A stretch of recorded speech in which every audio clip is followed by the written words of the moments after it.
Hospital Porters, Pride and Dignity, Stop the New World Order. Welcome to Panwo TV on Vidme.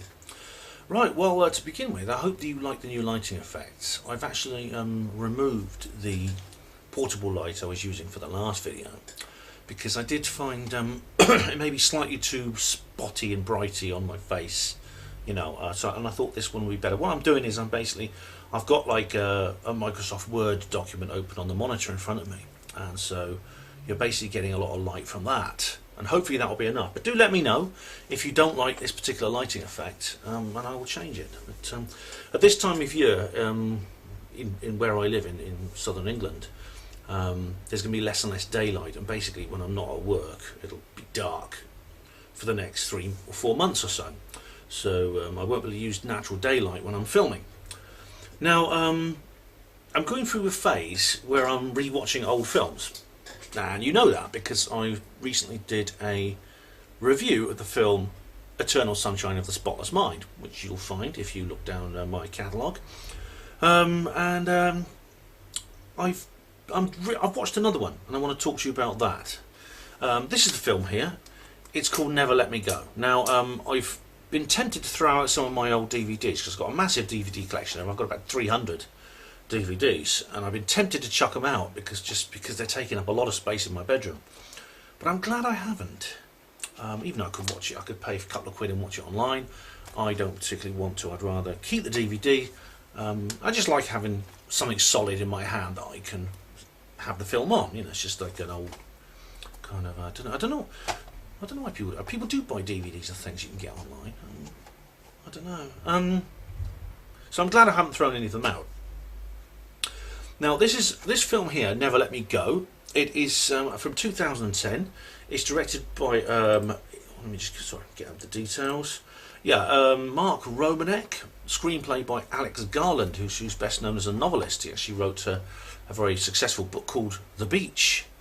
And this is like he wrote the screenplay for this as well. So this is another thing he does as well is he does screenplays as well as novels, which is quite something. I can't do that. I can only write novels. But anyway, where's that one? I've lost the document now. Here it is. Yeah. So I watched this the other night. It's from 2010, and it's based on a book by somebody called Kazuo Ishiguro. Asa. Yeah, he's actually British by nationality, but I'm guessing with a name like that he has Japanese roots. And the film stars some actors and actresses you may know and others you don't. Kerry Mulligan, Andrew Garfield, and are fairly famous. Keira Knightley is the biggest name on the cast, and they're all the three main characters are very good in this film actually. But the actual start of the film is when the three main characters are children.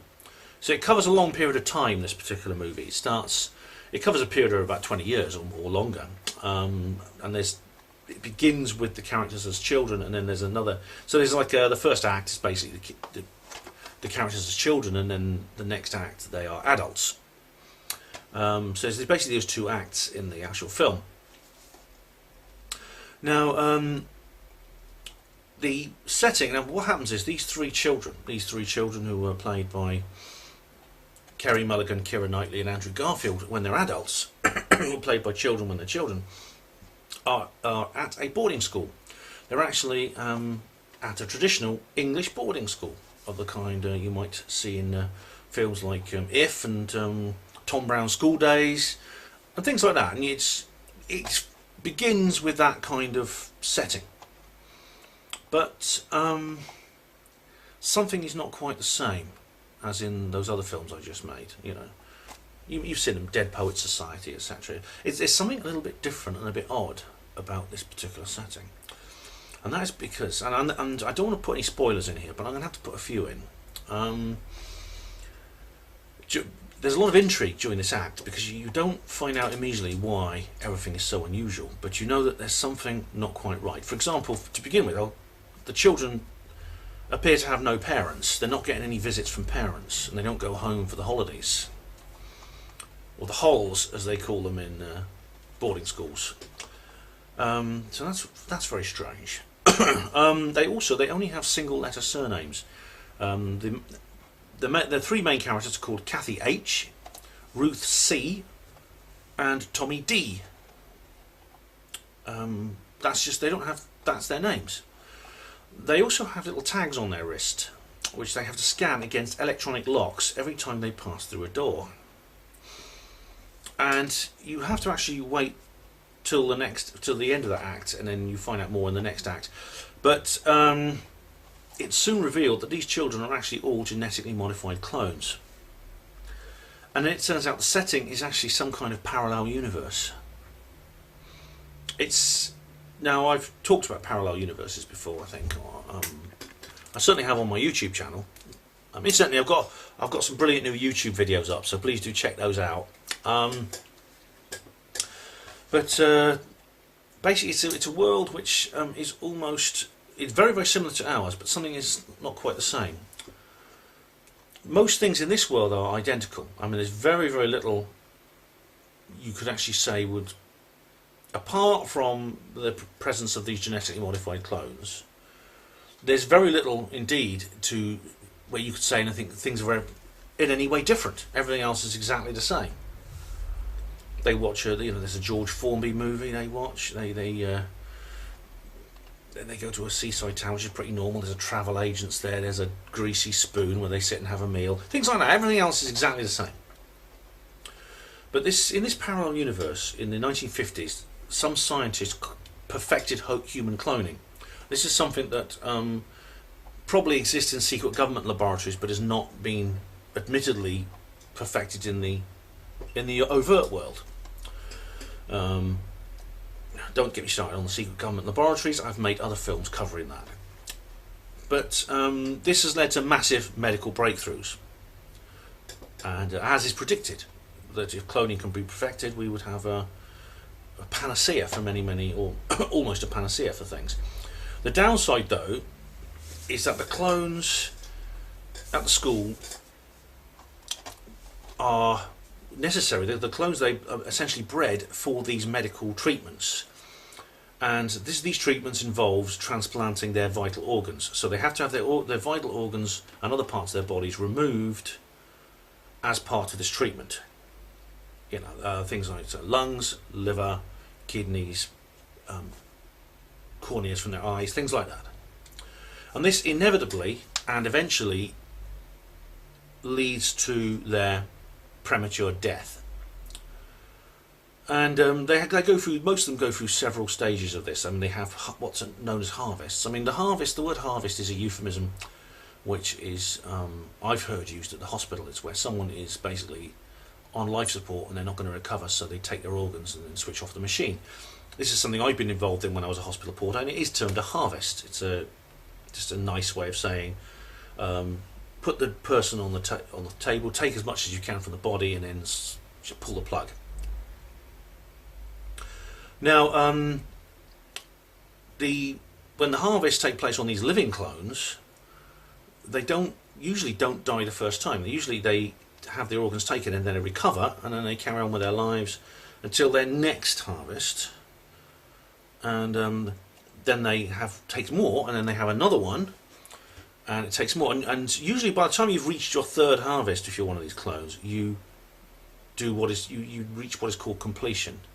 And that is a euphemism I've never heard used at the hospital. It only exists in this little world. It means to die, and it's called completing. That means by the time you have maybe your heart or other vital organ, and you're dead because you've had all these organs taken from you. You can't take any more, and your body ceases to function. Although some clones they complete on their first donation, so you only get one.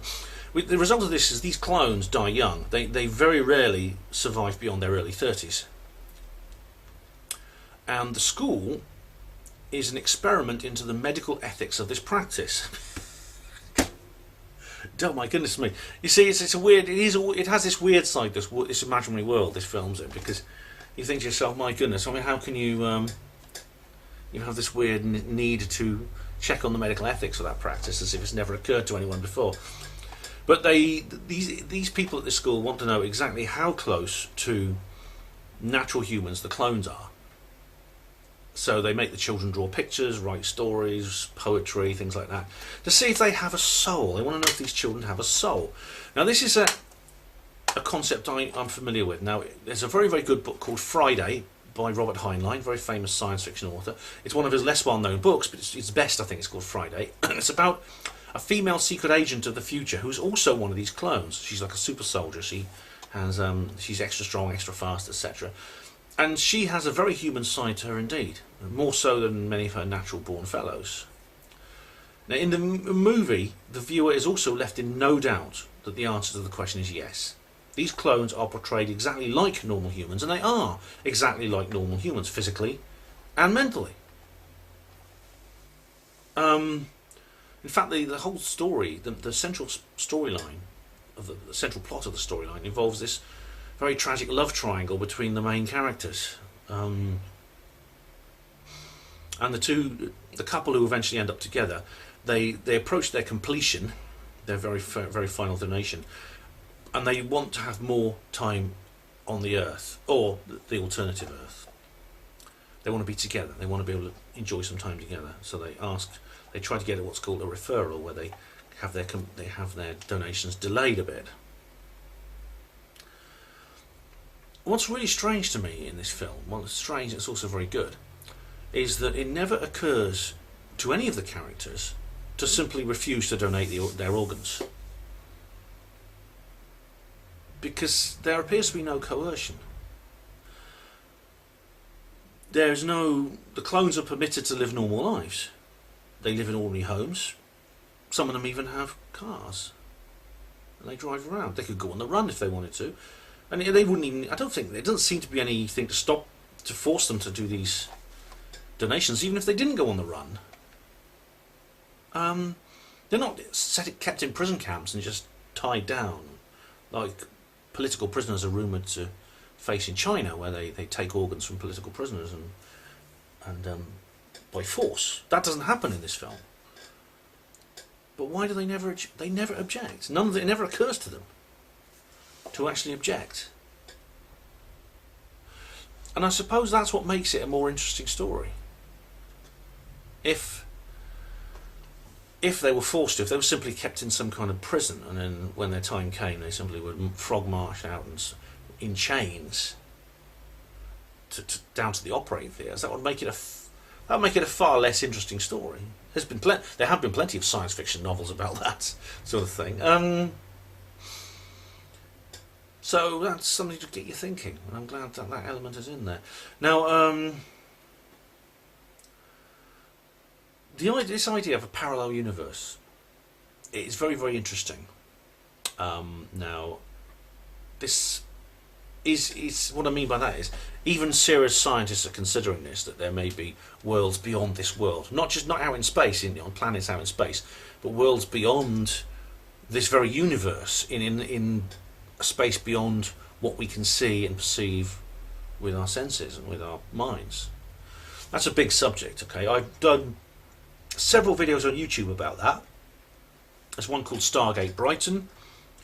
There's one called there's some articles I've written as well on the Hapanmo Voice blog, and I've done a video about CERN.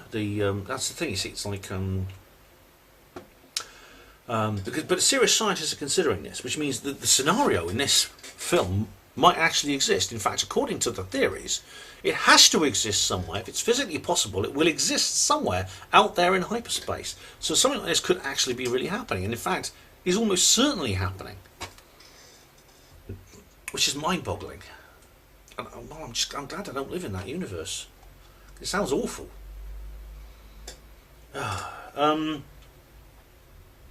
I got some weird dreams after I watched this movie, I must say. Now, the question, of course, is, I mean, this is something I go into in more detail in my other videos, but the Large Hadron Collider at CERN, according to Professor Brian Cox, twat, he says, things like, we can break through the veils between the worlds and see the quantum universe on the other side. Aren't I wonderful? I'm so handsome and clever. You know, if that is true, what does this mean? I mean, could it be that this is actually happening. And could, oh my goodness, maybe that explains the Mandela effect and things like. But I mean, I'm going off on a tangent now, and I'll have to make another video about that. Or you can always watch the videos I've already made, or listen to Hapanmo Radio, which is my podcast, or read the articles on Hapanmo and Hapanmo Voice. But in the meantime, check the film out. It's worth watching. Very interesting indeed. It's romantic, but even if you're not normally into romance, I mean, I'm not really one for romance as such, but I do like this because it has this element to it. I found it exceptionally interesting. So, well, let me know what you think. Tanya Mills, here's another idea for a movie review. So, thank you once again, everyone, for watching Hapanmo TV on VidMe. I am Ben Emily Jones, Hospital Port as Pride and Dignity Stop the New World Order.